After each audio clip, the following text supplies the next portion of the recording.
那个像瓮一样的那个东西是叫什么？这个就是尊哦，那个就是尊啊。边上的这个就是垒，尊和垒就是三星堆最重要的2类容器。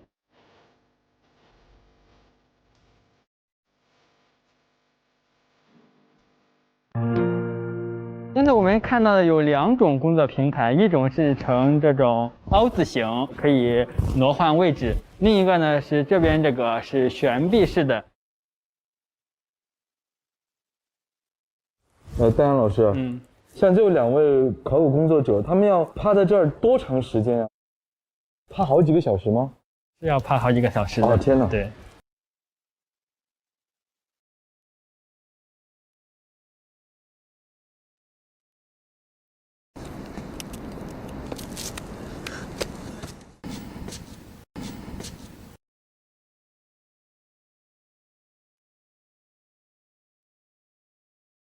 我们追寻着神话起源，一直来到这里。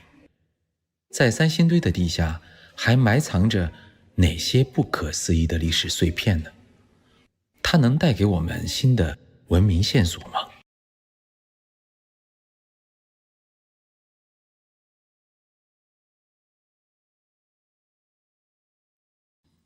那个金色的就是金器，对，金黄色的就是黄金了。黄金。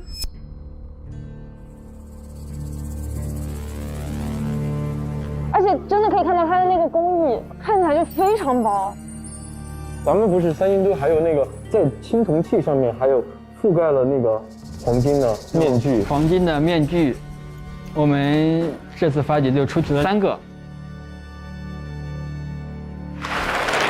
哇塞！它残留着一些金，满地黄金，原来是这个意思。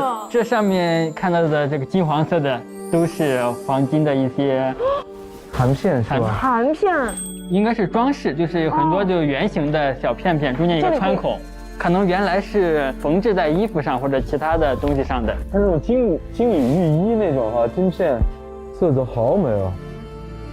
这个坑是我们这次发掘最小的一个坑，但是也是黄金最多的。哦，那我想问，你们这次的挖掘里面有发现布还有这种丝的碎片吗？我们这次发掘的一大收获就是发现了丝织品。丝织品在这几个坑里呢，就是发现了有很多样品，但是就没有保存下来它完整的形态，我们只能检测到一些痕迹。但是能够证明当时确实是有丝绸的，而且种类还比较多。丝绸，对，完全没问题。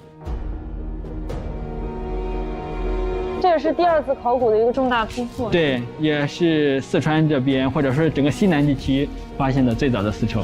太震撼了！我觉得可能进博物馆是一种感觉，但是你亲临这样考古现场，不可思议，不可思议。在三星堆3至8号祭祀坑中，出土了大量丝绸残留物，这些来自青铜器表面及坑内灰烬的丝绸样本，其编织痕迹在显微镜下依然清晰可见。考古工作者同时检测出了蚕丝蛋白的存在，这是迄今为止蜀地所发现的最早丝绸残留。人面具，那个眼睛是突出出来的。对，那个是一个青铜的面具，已经露出半张脸了。这么多青铜人，他们中有异吗？那当然，老师，像那个，你看那种工艺更精湛的那个，有点像方方的那个是什么呀？这个是三星堆这边非常有代表性的一类器物，现在我们叫它神坛。哦，神坛。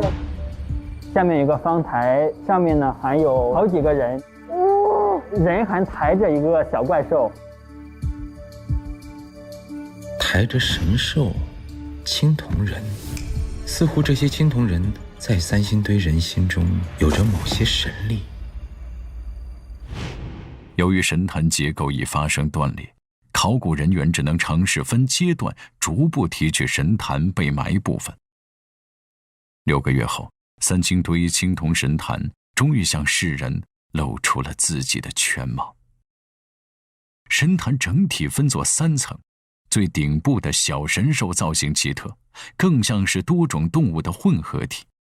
中间层有13个铜人合力支撑起顶层的神兽，最底层则是一个镂空的铜制平台。13个铜人形态各异，指甲、手腕关节等细节都精巧无比，充满了神秘气息与想象力。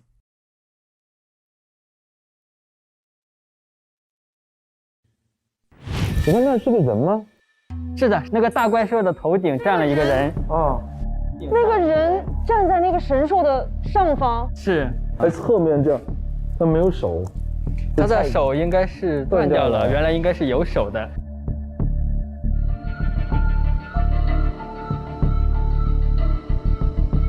而且咱们现在其实这个还没有公布出来，因为现在还没有提取，就是只能看到它的一个侧面吧。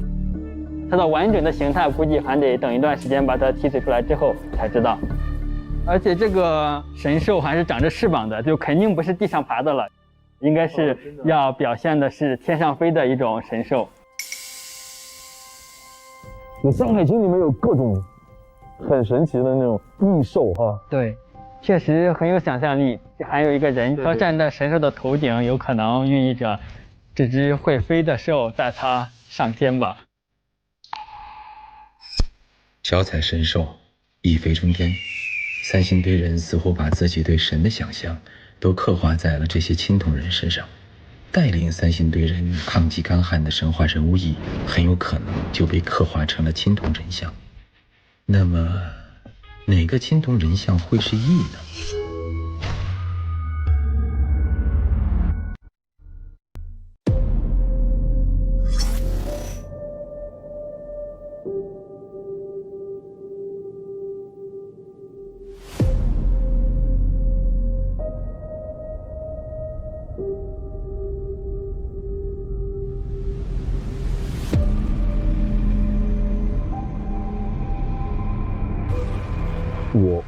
我是记得我跟刘老师见面的时候，他提到有可能在三星堆的时代正好进入了全球性的灾变的时期，当时有某个人通过某种行为阻止了极干旱的天气，那这种方式有可能是祭祀啊，或者祈雨啊，他们就记录下来，就是羿射9日，阻止了太阳的继续的去祸害人类。对，没错。那这个三星堆的羿会是谁呢？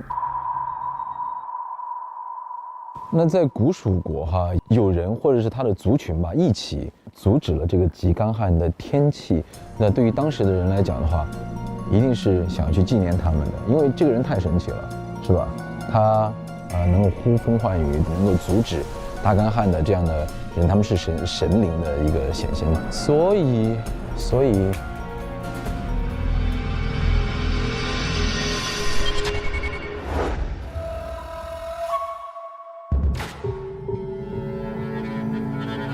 这个青铜大力人像通高是2.62米，他的手势也是引人遐想最多的地方之一。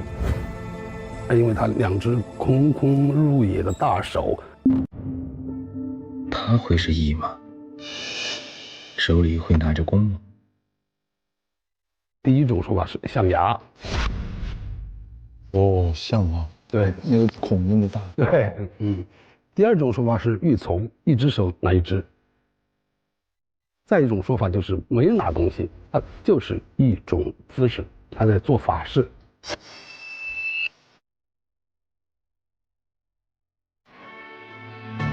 那您觉得他做这样一个动作是祭司呢，还是一个国王呢，还是一个什么样的人物？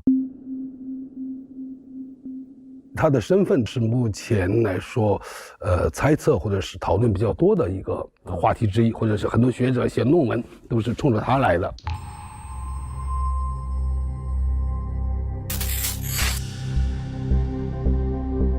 有说他是祭司的，有说他是国王的，更主流的看法是集神、巫、王3者身份于一体的这个最牛的一个领袖。哦，最牛的哦。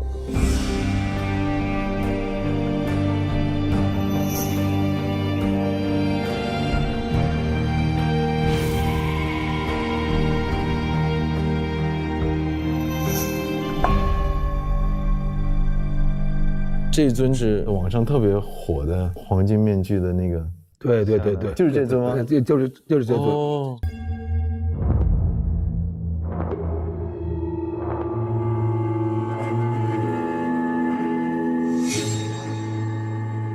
出土的时候啊，那件黄金面具就像一张纸一样，揉成一团皱巴巴的。哦，其实是像一团纸一样。一团纸一样。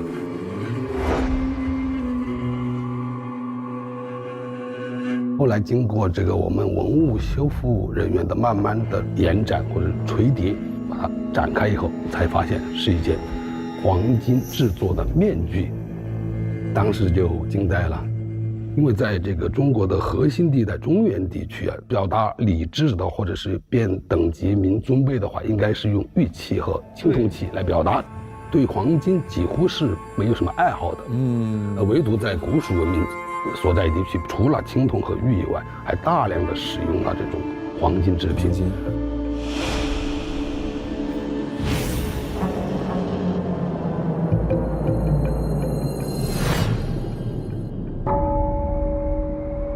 终于亲眼看到了，老师，这个是人的面具吗？还是某种上古的神兽呢？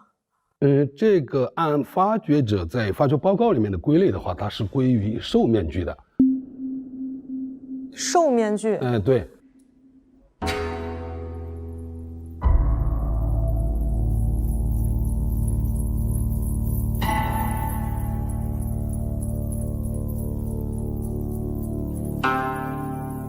整体的面廓来讲，就是人兽或者是人神合为一体的这样一种面具，在三星堆众多的青铜面具里面显得特别的奇特，非常的这个吸引眼球。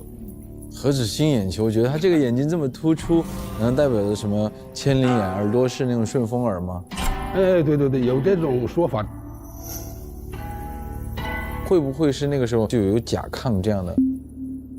或者是，就是他们还是艺术化的这么追求，因为他们当时的审美，比如唐朝审美比较偏丰满一些，而在我们的古蜀国，有可能他们的美是以这种眼睛往上，并且眼睛有点突出这样为美的。这种看法是有，但是因为没有病理学的这种证据的话，我们不好说是这个是甲亢。哦，那个时候的眼铸造工艺已经这么厉害，可以做这么大。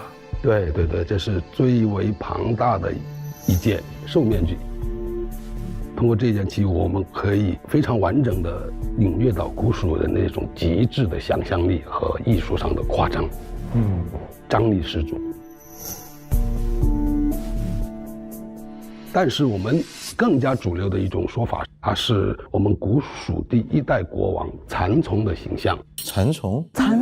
对。哦，就是那个让所有人种桑树那个蚕丛。对，李白不是提到过他吗？蚕丛及鱼凫，开果何茫然。至于他的眼睛为什么会这样的嘟出来，我们都知道，我们在古代有一部书叫《华阳国志》，它在里面提到有蜀侯蚕丛，其目纵，史称王。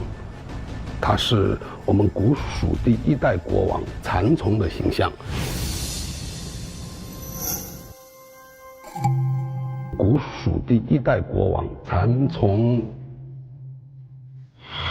突发性的洪水加上连续性的干旱，然后还有很多各种各样的妖魔鬼怪，都是后羿来处理了。三星堆正在这个阶段，相当于我们古蜀时期蚕丛时期。他会是羿吗？古蜀国的第一个王，很有可能他就是带领子民们抗击干旱的英雄。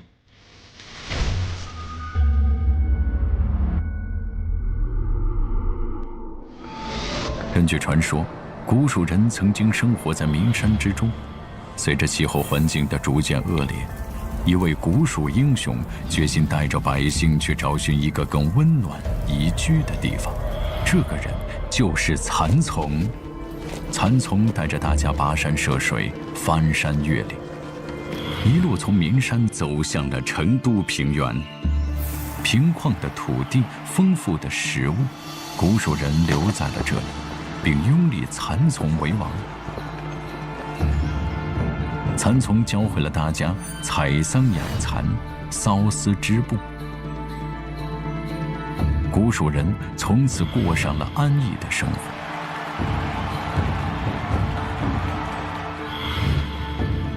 大家以青铜造像来怀念祭祀这个双目外重如蟹的君王。哦，所以这个蚕丛可能就是当时带领大家抵御干旱天气，然后共同克服极端天气的那个君王了。那么蚕丛有没有可能就是羿的原型呢？论证两个传说人物是否是同一个人，可以从人物所处的地点、时间、行为3个角度入手。地点，蚕丛来自古蜀国，羿来源不详，存在重合的可能性。时间，古蜀文明起源于4000年前，而羿是三皇五帝时期尧的部下，距今大约4398年至4280年前，时间似乎也吻合。那还剩下最后一环，行为。那要看看他们到底都做了什么。就如何证明蚕丛和羿是同一个人？我感觉他们还是有一些重合的地方。羿它的出现代表着解决了干旱这样的一个蚕丛在史料中记载，可能也是在这片土地上发生了像旱灾那样的事情，然后它给人民带来的贡献就和羿一样，就是像射日一样，就把那个旱灾给解决了。那怎么去解释蚕丛在位数百年呢？蚕丛似乎很接近羿了，但史书记载他活了几百岁。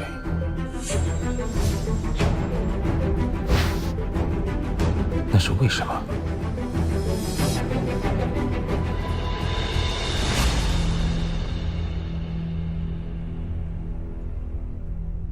下面进入增建时刻。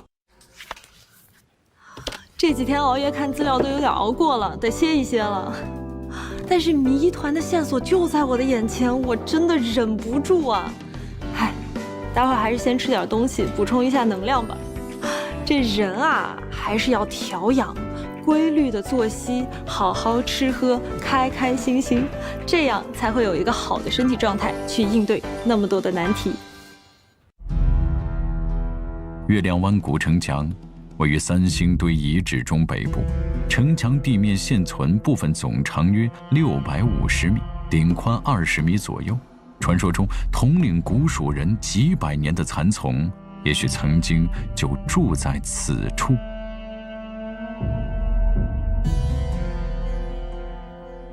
哇！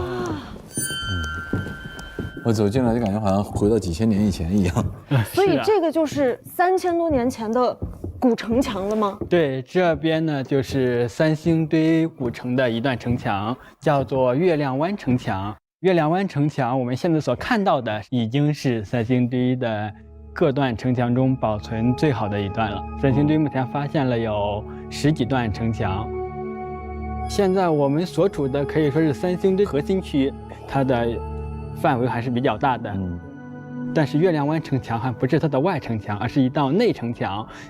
可以打一个比喻，相对来说就是像故宫的一个宫城的城墙一样，所以叫对内城墙。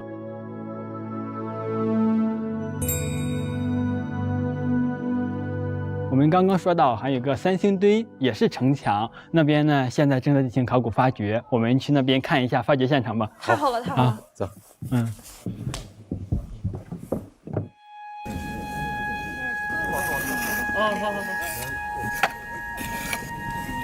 就是城墙是在哪里？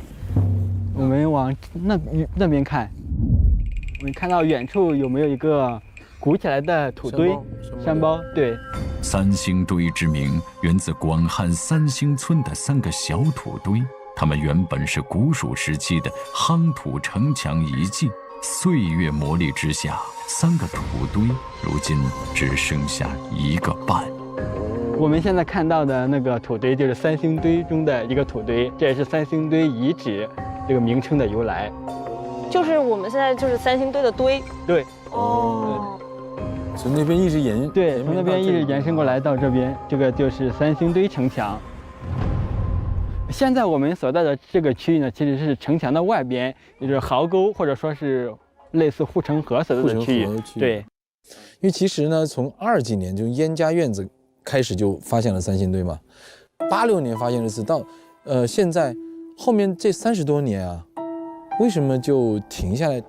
因为我在网上看到了说，在三星堆里面发现了非常神奇的，跟《山海经》有非常密切相关的一个神话的一个不可以公示的，比 UFO 还厉害的一个事情。您是不是在您和您的前辈的考古的过程里面，在三星堆发现了可以通向神秘世界的一个隧道这样的，是不是？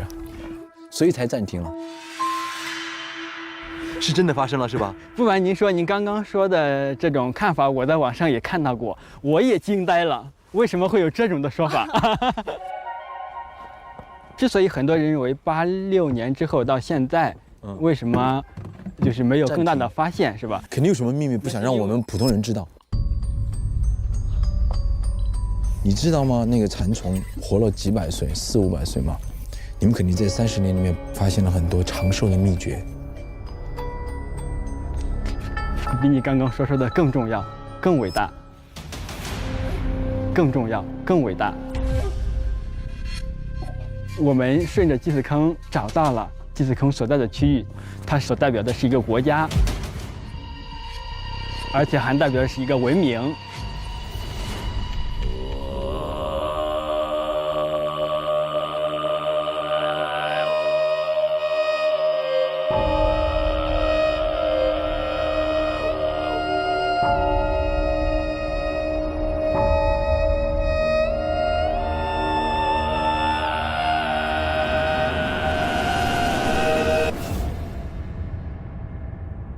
我懂你的意思了，就是30年的时间里面，你们发现了这样一个叫祭祀堆这样的一个遗迹，慢慢发现的是整个神话的城市，有城墙，有铸造，有那个祭祀，有文明，同时他们会通灵吗？因为他们那个时代的人都可以活几百岁，你这个秘密已经记录下来了吗？在一些传说的文献中吧，就是有蚕丛、鱼凫等等古蜀王吧，他们就是每个人活了有几百岁。当然，他父亲颛顼活了1600岁。对，这种说法肯定是靠不住的。作为一个人，肯定不可能活几百岁，所以代表的可能是一个部族、一个王朝，或者说是一个国家。那我们可不可以这么理解呢？就是我们之前说的，我们要探究，蚕丛是不是异？我们可不可以再重新推论一下？有可能蚕丛本身可能是一个朝代，是很多人。这个是很有可能的。很多专家呢也指出了这一点。就像四川这边的古史传说，从蚕丛到鱼凫、白鹳、杜宇、开明，一共有5世嘛。说这5个人每个人都活了几百岁，这肯定是不可能的。作为一个真实存在的人，肯定不可能了嘛。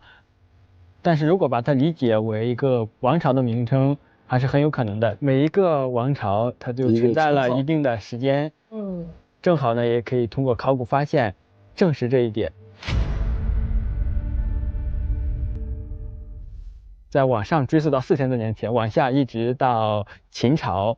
四川这边一直有人类活动，我们已经完整的发现了有2000多年连续不断的一个文明发展的这个体系，在经过这几十年的发掘被我们发现了。三星堆呢是一座3000多年前的古城，古城的面积是3.6平方千米。这是怎样的一个概念呢？就是比商朝前期的都城是差不多的，就是丝毫不逊于黄河流域的商文明，同时期呢是整个长江流域最大的一个城。哇，此处真的是应该有要有掌声，我可是身在巴蜀之地，在我们这个地方可是有真正的古文明的地方。或许蚕丛就是一个朝代，那个带领着族群走出困境的英雄，或许根本就不是一个人，而是一个充满勇气、智慧，还有想象力的群体。集神、巫、王于一体的最牛的一个领袖，他是我们古蜀第一代国王。古蜀人把战胜困难的经历浓缩成英雄救世的神话，以此向后世传颂着先人的不屈与浪漫。每一个神话人物的背后，也许都埋藏着一段热血澎湃的古老记忆。从这个角度来讲，蚕丛到底是不是义？这个问题的答案兴许已经不再重要。蚕丛也好，义也好，他们所真正代表的，都是那些不屑神话的文明先行者们，而这，就是我们的祖先。像刚刚戴阳老师，你刚刚说，就是经历了8年的考古的学习和工作，你个人相信有神话吗？神话当然是有的，因为神话是客观存在的嘛。有些故事，我觉得它是有真实的要素在里面，有原型的，只不过之后被放大了，被放大、被夸张，甚至有的是被修饰、被改造，但是有原型，我也是认同的。你起码在让我这次的考古学习之旅里面，心里有一种温暖感觉。是我们的专家也是相信我们这些所有神话是有依存点的，有原型的。谢谢。我们三星堆的是眼睛是比较抽象的，特别那个毕加索，古蜀国文明就是一个字，浪漫。太浪漫，然后太神奇、夸张。目前为止，全世界最为高大的一件青铜器。这边就是现在正在发掘的8号坑。哇，青铜器，太了不起了！象牙全是象牙吗？哇，太精美了！我们顺着祭祀坑找到了祭祀坑所在的区域，它所代表的是一个国家，而且还代表的是一个文明。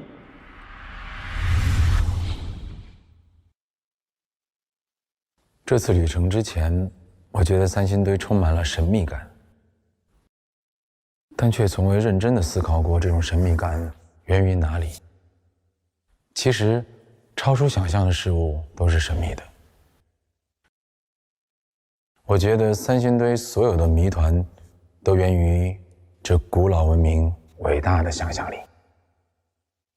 不管时隔几千年的岁月，到现在依然让我们惊叹不已。在我们脚下这片古老的土地上，自由、浪漫、幻想的基因一直传承到了今天。我相信它会一直闪耀在历史的长河里。你觉不觉得他长得就像个田野考古工作者？那肯定是风吹日晒呀。黑，还可以，不是太黑。但关键他身上好像有一种能量场，就是他说话的时候有一种很铿锵的那种有劲儿，是吧？有劲儿的感觉，有劲儿，就一看就是你像他田野中来的。你们误会考古，考古不是靠有劲儿的，靠挖地呢是吗？不是的。但是他挖出来拿这东西像是有劲儿的，这人家唐老师给咱们带来的家伙事儿。收场。什么产？这个我们考古是吃场去田园，就有点像那个过去的人仗剑走天涯嘛，那种。哦，你是仗产走天涯，吃饭家伙。洛阳铲，洛阳铲是都知道盗墓贼的工具。这是考古，这是真的哈，这是真的，咱能上手吗？这能摸吗？陶片，这个也是很马先生这个见得多了哈。我们考古是刚才讲的嘛，拉鼠场捡陶片，这是考古的2个代表性的东西，这是我们的工具，这是我们的主要研究对象，很多的事情就通过这2个东西慢慢搞清楚的。这个陶片如果拉到我这个眼前的话，我第一个关注的一定是它，一定是这一块。为什么呢？造型，因为它有口沿，把这个人分成3个点，1个点、2个点、3个点，把它放平了，你就知道它这个倾斜度是多少。就是它立着的时候应该是什么样？对，口沿，大概这个样子。那么这个人有一个颈部，这个人鼓起来，所以我判断它是一个陶釜。陶釜是干什么呢？是古代这个煮饭的锅。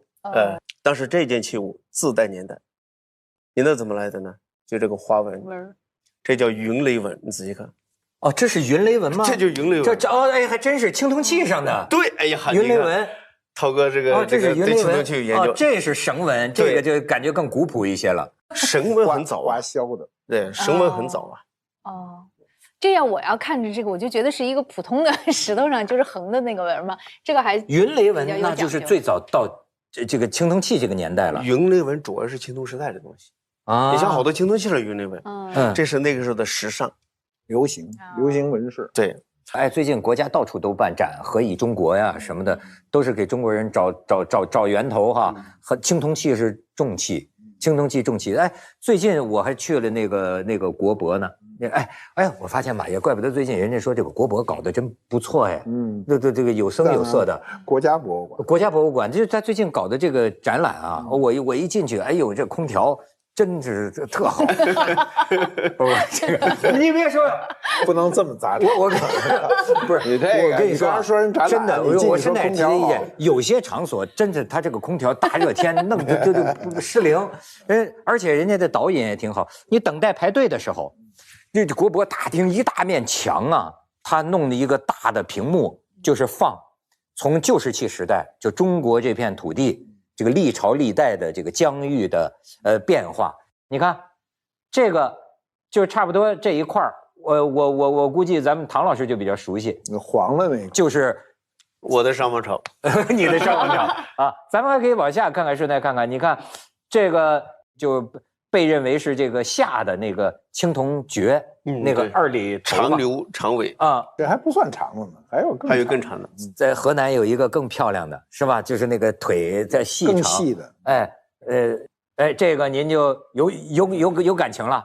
您觉得那是司母戊鼎还是后母戊鼎？我的观点一直说都对，现在是不是2个观点？不，都对啊。完全我不是说我在这个和稀泥，3个解读，一个解读叫司母，一个解读叫后母，还有一个解读叫四物，就是把这个女字跟司放到一起读四，一个字，学术规范就是什么呢？你把它说通了，藏史就且备一说嘛，所以说司母戊叫祭祀母亲戊 ，OK 啊，是吧？你音形义都通啊，是吧？那么后母戊，比方说这个尊敬的母后戊也通啊，四戊尊敬的长辈女性的长辈戊也通啊。所以现在我们普通人叫司母戊也不能说错，不能说错，叫后母戊也不能说错。对，不是，我是认为啊，像这种啊，既然您说有这么若干种说法哈，那就谁在先，就是以谁为准？以他为准，没有必要再去，因为他对于公众而言，我觉得一种长久形成的一种文化，你突然改名就很怪。你比如哈，就是马踏飞燕。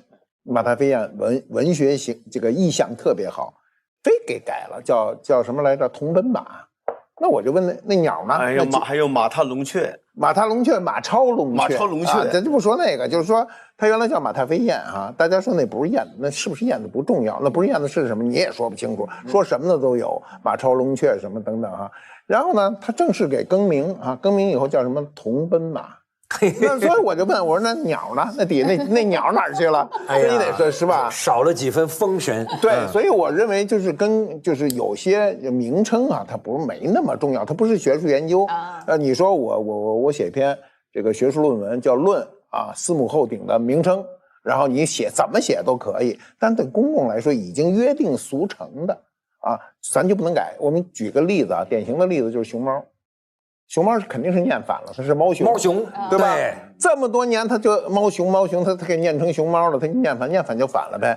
那今天如果咱们全国啊，就是把这个事儿非掰过来，那肯定应该念猫熊。那跟猫没关系，那跟熊有关系啊，对不对？那你叫猫熊呢，我要是路遇熊猫，我就想跑，就觉得有点凶了。对，是不是？所以我就觉得有些事儿对公众而言，还是要尽可能考虑公众的一个感受，没有必要更多，包括改地名。有时候我就不太同意改地名。是啊，是好多地名原来改来改去的，对对，而且也没什么好啊，而且改的更难听了，还很多。因为文字中啊，它有大量的，你看刚才这个。我一下唐老师，对，我刚才又想到姓商了。商老师，我愿意姓商也行，我愿意姓商老师也行。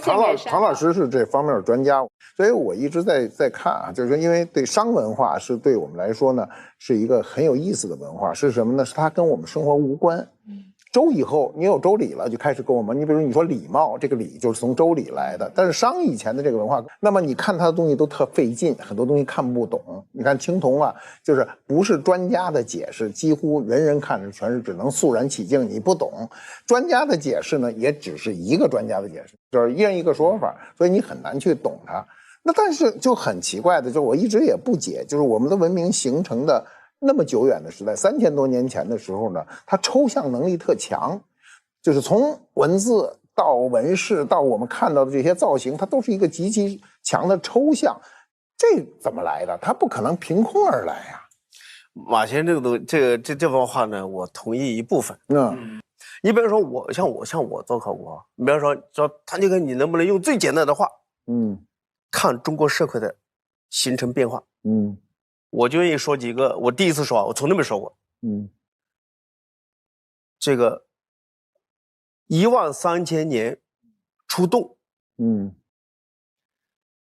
，9000年上路，6000年提速，5000年文明，4000年跨步，2000年鼎新。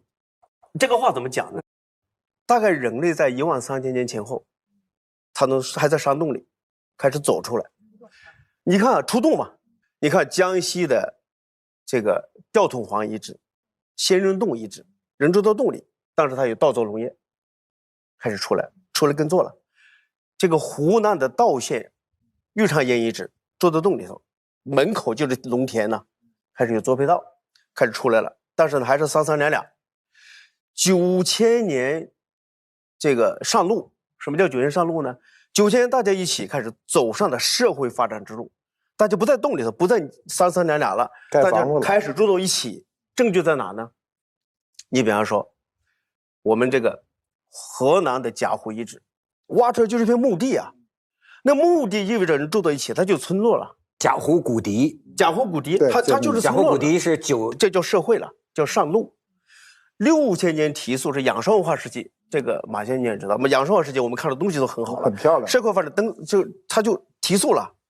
5000年文明，因为这个时候社会分层非常的显著，有了集中的权力中心，有了这个就是开始有了这个小的城市，或者是相对比较像凉州这样比较大的城市，这文明出现了嘛。但是4000年跨步，就夏商周时期开始跨步，就是这个时候人类开始凝聚以前的文明，凝聚到一个新的高度。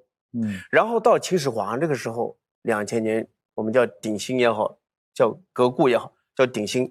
这个时候呢，他是把以前的成果再综合一次，开始车通文，不是书通文，车通轨，然后搞君权制，过去的王变成了皇帝，社会变化了。他这个是一步步来的，所以马先生您讲这个东西呢，我也同意，但是呢，我只同意一部分，因为你要说商周人看不懂吧，其实也看得懂。如果你把它放在一个长的历史长河里看，其实很顺。我觉得考古工作者很像侦探，当他们想要证明一个东西，或者说我有一个猜想的时候，它像一个拼图似的，就是它这个拼图有可能是你几年跨度很长的这儿拼了一块儿，然后突然我在这个时候突然有一个新的发现，我想起我当年还有一个拼图。但是刚才说4000年这个问题的时候呢，因为它有一个标志就是文字的出现。就是以甲骨文为准，现在还不到4000年，还欠点吧，是吧？你们的认知是3200啊，对，它不到4000，你看文字就没有那么长。其实文字是人类文明中最重要的一个发明，因为它可以跨时空交流。如果没有文字，我们不知道3000年前的人在说什么，什么都不知道。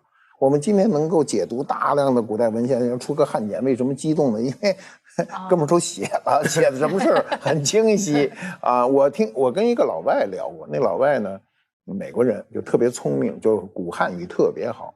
然后他说了一句话，当时还是挺让我震惊。他说：“你们中国人很幸福啊，就稍稍加点训练呢，就能跟这个2000年前的人沟通，就随便看他的文献。我们看这种古文献，稍微训练训练就能看懂，看不懂也能蒙个大概他在说什么哈。他说呢，其他语言都做不到这一点。说就中国人这个就是幸福，就是这个文字的出现。所以我认为在中华文明中呢，就是到现在我老说我们最强大的文化基因是汉字。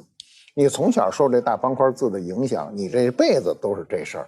你跟拼音文字完全是2个路子。拼音文字就是它这个字本身没什么形象。你看咱们坐这儿啊，这一道书法，你看着，哎呦，刚才我在这儿还欣赏半天啊。你说这拼音它有啥欣赏的？它是记音的，对吧？所以文字的发明呢，对整个就是我们的民族之所以健全，跟这个字儿的最初发明有极大的关系。哎呦，你瞧瞧，这把这个甲骨文给咱们拿过来了，虽然是树脂的是吧？树脂的复制品啊，但是你看它这个甲骨文，这做的还挺像的，有模有样。我就是说，他这个原来算卦，说商人最爱算卦，是吧？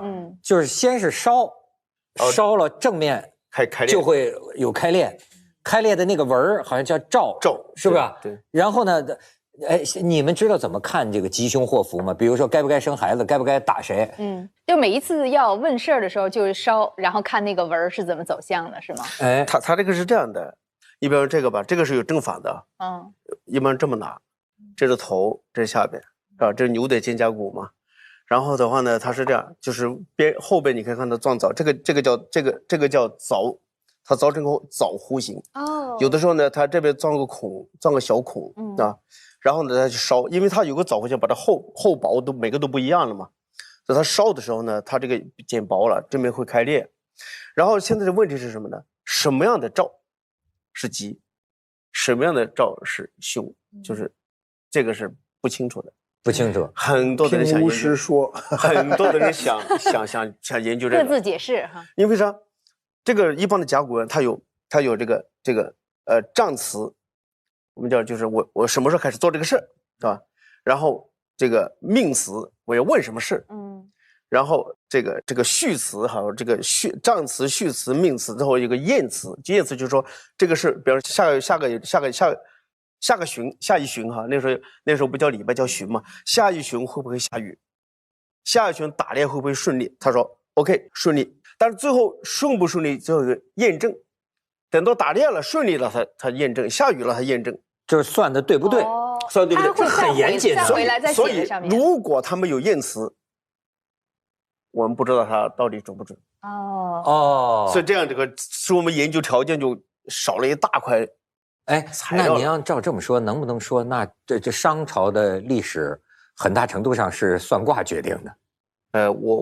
他们决定很多事儿就看这个算卦的结果吗？他这个有研究的，有人做过研究，有人说呢，这个卜兆哈，这个卜兆是动角，它不是这个卜兆两个，主要是两个，有好多种啊。其实我们是说卜兆是卜字形式，张卜，这个卜字是一竖一横嘛？对，这个是简化了。萝卜，实际上它有可能是2道、3道很复杂，但是简化就是一竖一横。对，那么如果一竖一横，它是个钝角。有人说这是吉，如果是直角，就是有这个另一种意思；如果是锐角，可能就是凶，可能这样的，但是也不一定某种程度上，就是巫师可能做手脚，他有经验了嘛，背后撞着我能控制这个角度，说国王喜欢这个角度，那干看来对，算有可能这个什么事儿都可能做手脚，但是有一点你必须要认知，就是真正的巫师他不做手脚，他真的知道。他是忠于职业哈，对，这种骨头片是殷墟出的，一般是殷墟出的甲骨文占了所有甲骨文的99.9%，十几万片了，带字的。那么这些字呢出在殷墟，那么我们想象中这些字是商王朝晚期的，因为殷墟是商朝晚期嘛。但是我最近有个研究，甲骨文虽然出在殷墟，但是它造字或者规范字的年代最少早300年。那就也就是商早期或者对公元前15世纪已经造出来了。哦，我用了个非常笨的方法，这个是你都提到过，什么？就是好多的字啊，它是象形，形体是有记忆的。比方说刚才你提到商代早期的鼎，商代中期的鼎底下这个足是尖的，对，你不信你去查去，甲骨文里头的鼎字，它只要写出这个鼎字来，底下全是尖的。殷墟出土的鼎底下是平的，它平足根，所以它虽然是殷墟出的，但这个字不是殷墟造出来的，而是上早期鼎是尖的时候造出来的。你像这个2里头、2里岗的那个鼎都是偏锥形的，锥形的，所以他就沿那个形。他造的时候或者规范字的时候，那个时候做的事儿，后来就这么写，所以他用的东西是平足底，但是写的字是早年的。哦，所以这个字是更早出现的。更早，这个没问题的。我不是一个这是不是很像侦探？好多字，是吧？我可把全给它捋了一遍。现在我们甲骨文一共有多少个单字啊？4600左右。能破亿的有多少？一般来说1600，就是1/3。就是大家没有争议。还有一部分有点争议的。还有一部分就完全不认识。怎么算认出来了？就认定这个字就是这个意思呢？那就是大家要怎么验证呢？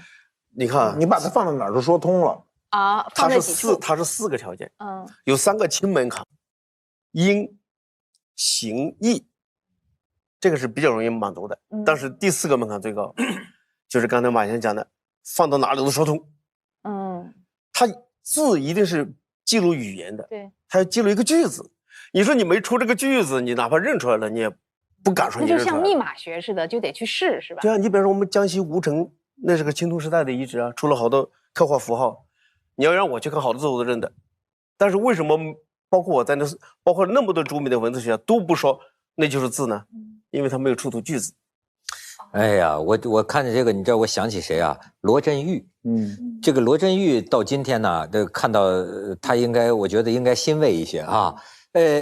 你知道我特别喜欢这个字，什么甲骨文呐，金文呐，就青铜器上的文字，我一个字儿都不认识，我也不想学习，但是我觉得很美，你知道吗？所以而且有一些书，甲骨文这个甲骨片呢，晚清发现的。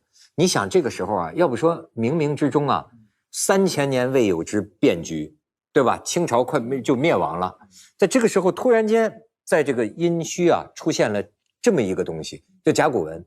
然后你知道我买就是这个罗振玉呢，他把他收藏的这个甲骨文出书，叫《殷墟书契前编》，还有后编。你知道那书现在都特旧，还看着挺好看的，你知道吗？我就收了一本，一个字都看不懂，唯一看懂的就是罗振玉写的一篇序。哎，我觉得写的太有意思了。这个罗振玉就说呀，就说我前几年啊，把我这个收藏的这个拓了以后，石印嘛，他们可能就是出这个书的前编。他说呢，这个我以为啊会有很多这个反响吧，我给这出了这个东西啊，源头方旨之辈，总有能够继承我的吧。说着我把我收藏的这个都出书了，总会有人记着去做研究吧。他说结果呢，在当时那个年代，他这什么动静一点是听不着。然后呢，他就说呢，我就这么想，他说啊，这个天生神物啊，为什么这个东西在我罗振玉生之前他没有出土，但是为什么在我罗振玉生了以后他出来了，而且这么多都到我手里来了？他那意思就我就有使命啊。所以尽管没什么反响呢，他说我呀又把那个前几年没有完备的这个又出了这么编了这么一套，就是这个后编。他说但是这个后编我要印行出版的时候呢，这个家里啊，我估计是老婆啊媳妇儿啊就开始说了，就说逆笑，就偷偷在那儿笑话他，就说你前几年出那个前编呢，出完了之后我们家呢叫什么呢，就那个烧火的那个灶啊，说灶都不黑了，这就是一种说法，就是揭不开锅了呗，几个月就灶都不黑了。我以为把那个都烧纸了呢。哦然后就是可见那个腐鱼啊，就说那锅里都有鱼了，你知道，就是反正多少天这家里没揭不开锅了。说你现在还要出，哎，他是长叹一声，他说那就算了吧。但是后来他又说呢，他说我到上海他碰见了一个人，叫哈同，这犹太人，说他一个犹太人呢，他特别喜欢中国的古文字，专门花钱养了很多人在研究，而且哈同在上海创办一个大学叫仓颉大学。他说，可见这个外国人呐，有志于我们中华文字。他说有一天我跟他说起来，他说这个他哈同啊，就请求他，那意思哈同出钱。我们把它出了吧，所以罗振玉这篇序专门写的是，我要称颂这位犹太人他的这个精神，希望中国人呢，你们也能重视这个事情啊，对吧？在这样的晚清发现的这么重要的甲骨文。不过话说回来，这个东西呢，它不见得就是汉字的起源。对，为什么我们不会发现一些不成熟时期的？他们现在说是什么龙山文化，是不是？我们叫刻画符号，有一些刻画符号。对，但是那个不认为是文字，因为你没有句子啊。文字是记录语言的，你必须它有完整的句子，放到这个句子里头有意思，把它读通了才叫清楚了。你要最早，刚才我说到的贾湖，8000年前就已经有刻画符号了。那我们一直叫刻画符号，就是单独的符号，你看着就是有的认的。你比如说鱼字，鱼一条鱼嘛，象形字，谁都认的。表意，它是不是字你不敢肯定啊。所以我就说啊，这个考古工作呀，我觉得这个唐老师可以给我们讲一讲，因为他一个大功劳就是环北商城。对，就是原来商朝呢只有早商和晚商，他觉得应该有一个中商，但是你得找啊。这块陶片就是山中期的。我就觉得这个考古工作者啊，真是可怜呐，真的就拿这个破编织袋啊，每天就在满地上找到，知道的是考古，不知道的就是捡破烂的。这个是要怎么定位？你的猜想怎么要定位？从哪儿开始？这么茫茫大地，最早是这样的，安阳就是阴虚，是商晚期的都城，郑州是认为是商前期的都城。我们考古界有一个叫陶器鄙视链。我读硕士的时候，我整理陶片的时候，我就发现有一些陶器，它既不像殷墟时期的，也不像，既不像早商，也不像晚商。我认为有个中商，你要在野外把这个街道找出来。而恰恰这个街道呢，我的判断是商王朝迁过都，而且迁到了河南北部、河北南部，然后就找这个都城。那就只能提这个破编织袋，带几个人，带点方便面，饿了上老乡家弄口水，泡个方便面啊，吃完接着跑，在野外就找了一大堆的地方，最后判定有一个地方有可能是一个大遗址，就在哪呢？就是河南安阳的西北部，这就是我们刚才您讲的这个环北商城。为什么在那儿判定是呢？这个是古怪哈。1964年，有人在就是安阳北部挖猪圈，挖出一批青铜器。1979年，有人种红薯，挖红薯窖的时候，又挖出一批青铜器。然后呢，1980年，我们考古队我的前任在豫北棉纺织厂挖了几座墓葬。当时呢，因为他们之间都有一定的距离，就当时以为是不同的遗址。然后我呢，这不是干这个的吗？我就把这文物看了，我说这些文物怎么都是年代是一样的？我再看这个距离，说不定是一个大遗址允许的距离之内，所以我就带着人带着洛阳铲去探，结果一打钻才知道地下的遗址是连成一片的。这个是什么？这个是环北商城的南北中都县的中部的宫殿区的一个建筑基址。这2块红色圈住的是2块石头啊。当时这个石头，你想想黄土里头怎么突然跑出石头来？这是人为的，人跑到河里头捡回来，然后放到那，然后呢打夯，把这个地打，你看一层一层打成夯层。这个石头就是当时的人立柱子的柱础石。后来我们再接着挖的时候，就在柱础石底下发现一个小孩的骨头啊。那为什么？因为房子的规格高啊，他要杀人呢。祭祀的，祭祀啊，奠基啊，所以这个房子等级就很高。加上刚才那块白陶片，那个白陶片可不是一般的白陶片啊。刚才我说陶片鄙视链嘛，你一看那个陶片就知道白陶，它用高岭土做的，纹饰清晰，花纹高级。结果后来判断就是这个附近发生的宫殿区，商王朝中期的宫殿区。那白陶片是怎么挖出来的？是白陶片是什么？当年日本人这个30年代占领中国的时候，在河南安阳修了个机场，然后呢，他挖了个围沟，就为了保护他那个机场。这个沟呢是4米宽2米深。然后我们在调查的时候，刚好走到这附近，我们就说把这沟给它铲出来，说不定剖面上能看得到当时的3000年前的遗迹。就铲剖面的时候，把这陶片铲出来了。这个陶片一出来，你想想，这个兴奋，这陶片是我问个小白问题哈，这个还是难以想象，因为你要知道这一块你说你挖个1天，它有没有陶片？这么大的土地，你就即便判断它这儿可能是个什么商城或者是什么，那它也不是底下满是这些，那怎么弄呢？那得多少天？它是这样，我们就看着沟沟坎坎，考古调查就是这样嘛，就是个要饭的，说是难听一点啊，就是看着沟沟坎坎就刨一刨铲一铲。得哪儿就是刨一刨铲。就我们叫土要刨耗子。多深呢？这个沟700多米啊，整个剖面给它铲开来了。你想这剖面上是不是一个陶片？是不是这一个陶片？这陶片一捡起来就知道好多陶片了然后再看那个地层，这个土怎么那么硬啊？一楼怎么有个注塑石啊？就知道。就先判断那个土的层，这儿有咱们看看怎么判断这个。你看我们这个在我们这个行当里头啊，文物不只是说一件件的出土的青铜器啊、玉器啊，这也是文物。这叫不可移动文物。这个咱们文法上就这么定的。这个小窝是什么？这个小窝就是3000年前的人修这个建筑的时候打的夯窝。小棍夯。你不现在打夯都是平夯嘛？拿机器夯，现在机器夯。对。再早一点平夯，就拿块石头，梆梆后摇打嘛。这个时候就什么呢？他是拿一些棍子捆到一起，前面削尖来这么打。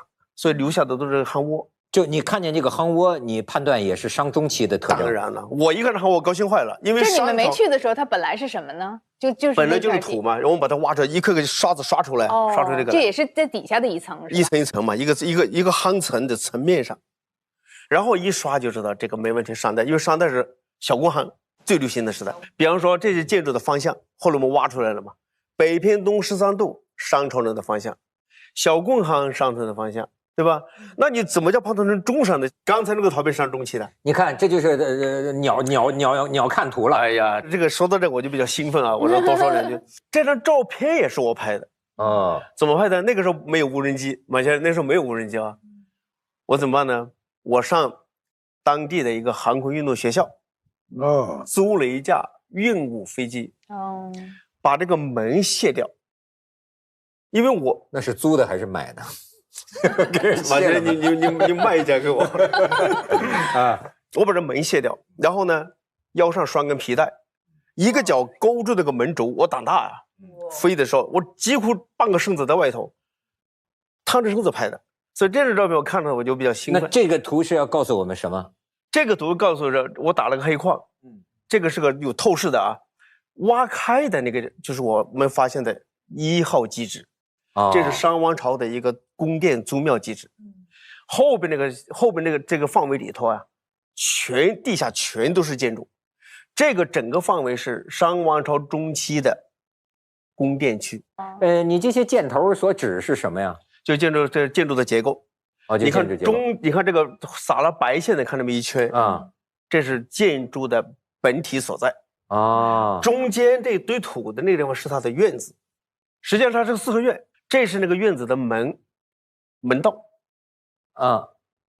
你看这个就说明它比较浅是吧？40公分，40公分就等于挖下去40公分，就挖到了这个商代的这个王城吧。这个是把门槛清出来了，中间有一条那个就是门槛。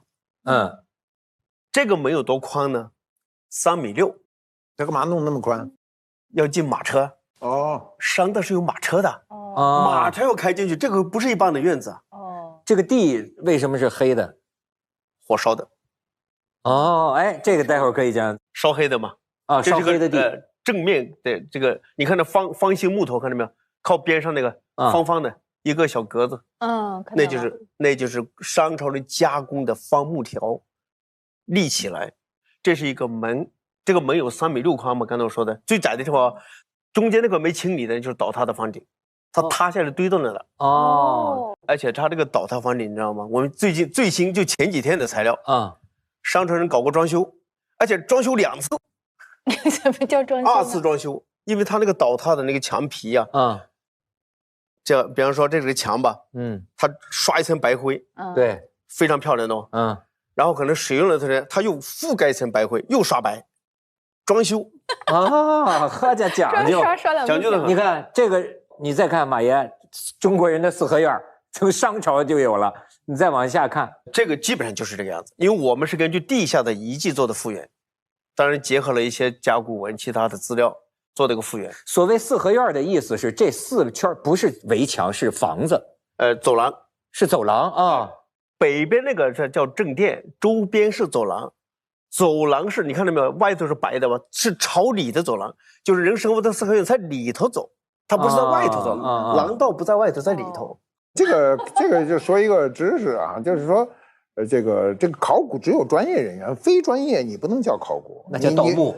那不是盗墓。你比如说，我就酷爱这事儿，我也不去盗墓，我想去考古，可以吗？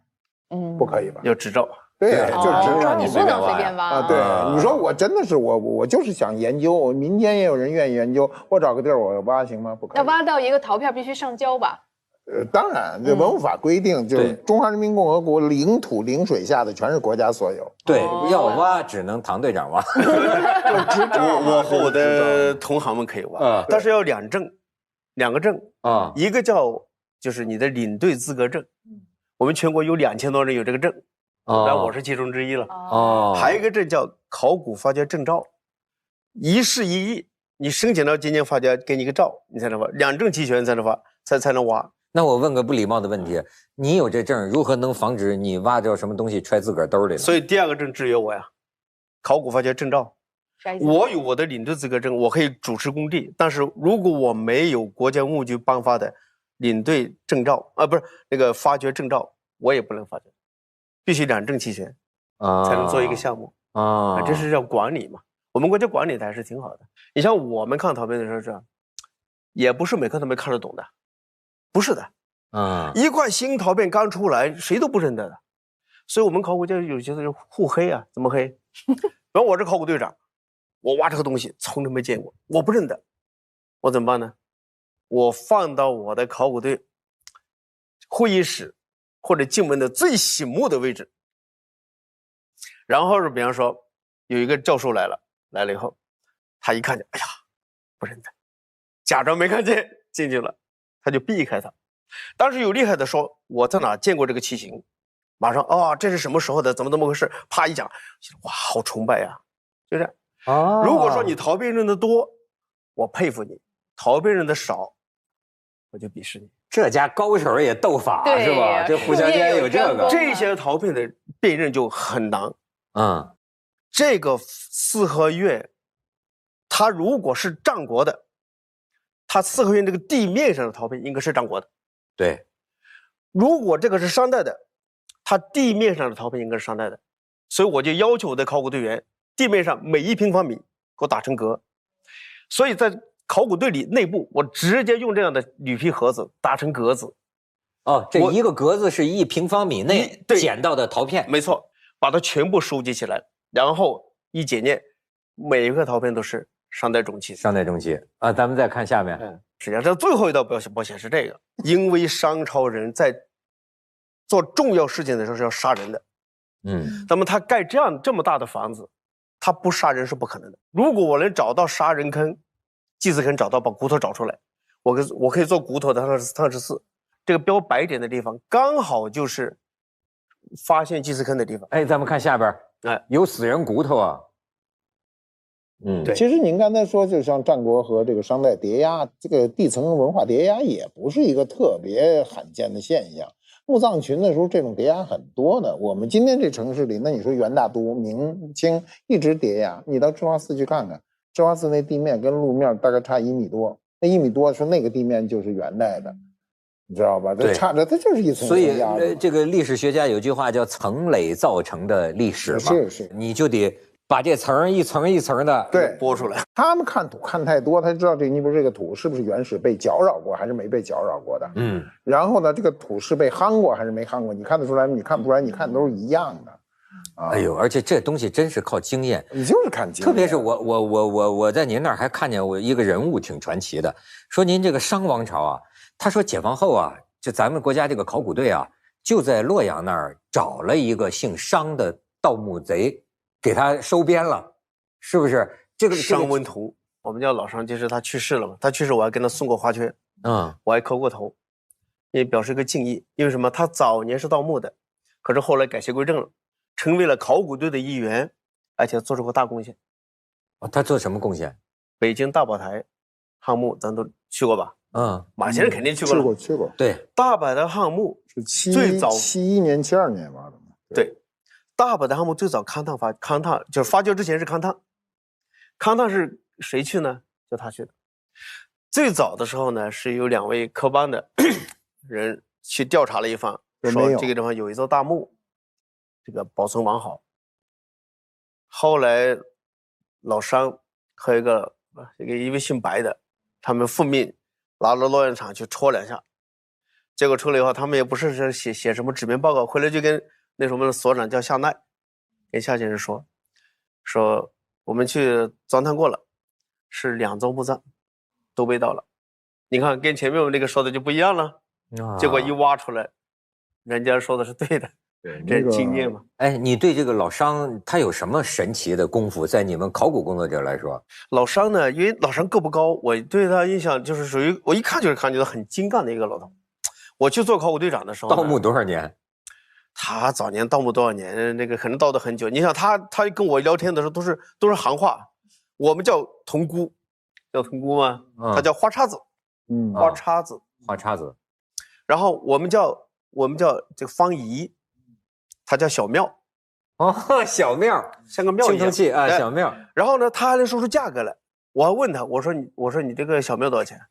他说那个小庙4000大洋，马先生4000大洋，挺贵的，挺贵的啊。然后花叉子1500，所以当时很有钱。后来呢，等到新中国成立以后，他就干不下去了嘛。哎，他很精，是不是给抓住了？他办学习班。